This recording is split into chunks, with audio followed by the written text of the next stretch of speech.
Do you know someone who, do you rather spend a Friday night with a good book than at a crowded party? Or maybe that person is you. People who love staying at home are often misunderstood. They get labeled as antisocial, lazy, or even boring. But the truth is, there's a fascinating world of psychology behind the love for home. It's not about hiding from the world. It's about thriving in a space that feels just right. So, what's really going on in the minds of these homebodies? For many, it's simply about being an introvert. Let's clear up a common misconception. Introversion isn't shyness. Shyness is social anxiety.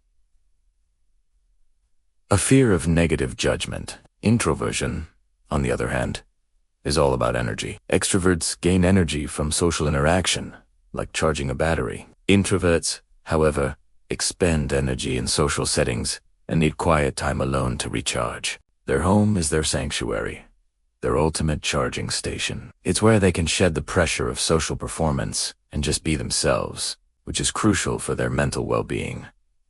Think of it like a social battery. After a long day of meetings, small talk, and navigating busy environments, an introvert's battery is often in the red. Coming home isn't an escape from people. It's a necessary process to regain the energy needed to engage with the world again tomorrow. It's a cycle of spending and recharging, and home is the most efficient place to power back up. But it's not just about introversion. Another major factor is being a highly sensitive person, or HSP.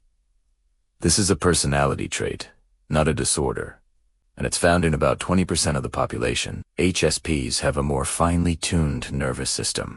This means they process sensory information like sights, sounds, and emotions more deeply. In a bustling cafe, for example, a non-HSP might just hear general chatter. An HSP might notice the clinking of cutlery, the whir of the espresso machine, the conversation at the next table, and the emotions of the people around them, all at once. This constant flood of information can be incredibly overstimulating and draining. Home, in contrast, offers a controlled environment. They can adjust the lighting, control the noise level, and create a space free from overwhelming sensory input. It's a haven where their sensitive system can finally relax and reset, away from the chaos of the outside world.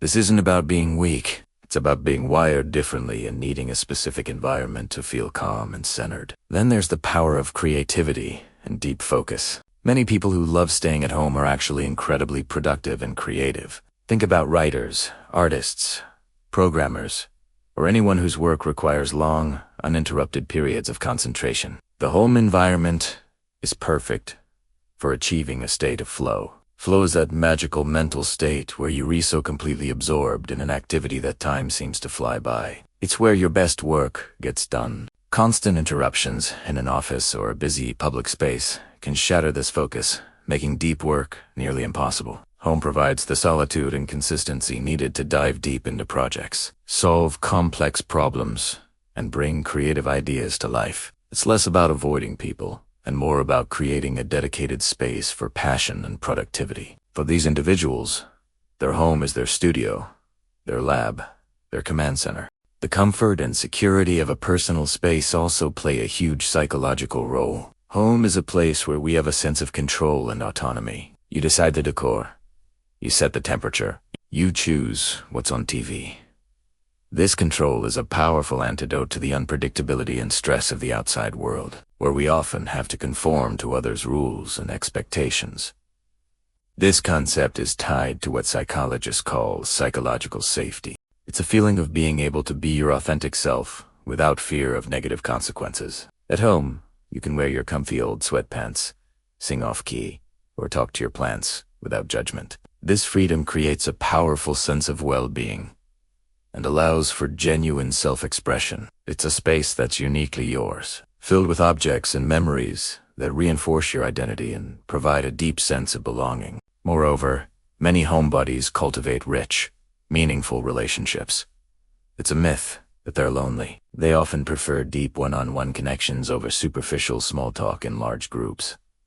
Their home becomes the perfect setting for this. Inviting a close friend over for a long, heartfelt conversation, hosting a cozy game night with a few loved ones, or sharing a meal with family. These are all forms of socializing, just in a more intimate and controlled environment. Quality over quantity is their social motto. They invest their limited social energy in the people who matter most, fostering bonds that are often stronger and more authentic. So, while they might turn down an invitation to a big party, they be the first to offer a listening ear and a cup of tea to a friend in need.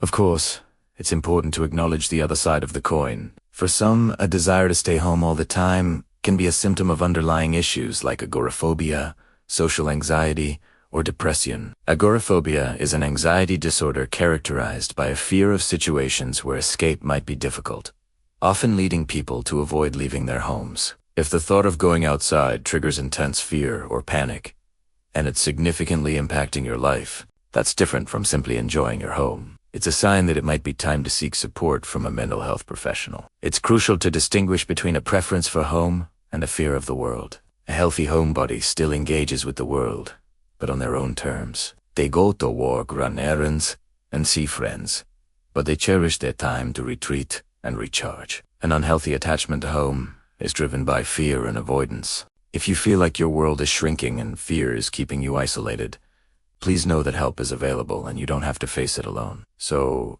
the next time you meet someone who says they're staying in for the weekend, don't assume they're antisocial or lonely. They might be an introvert recharging their social battery, a highly sensitive person taking a break from overstimulation, a creative genius in their flow state, or simply someone who has curated a space of ultimate comfort and safety. The psychology of loving your home is rich and varied. It's a celebration of personal space, a strategy for managing energy, and a way to foster deep connection and creativity. It's about understanding your own needs and honoring them. In our fast-paced, always-on world, maybe we could all learn a thing or two from the humble homebody about the importance of finding our own personal sanctuary. Thanks so much for watching.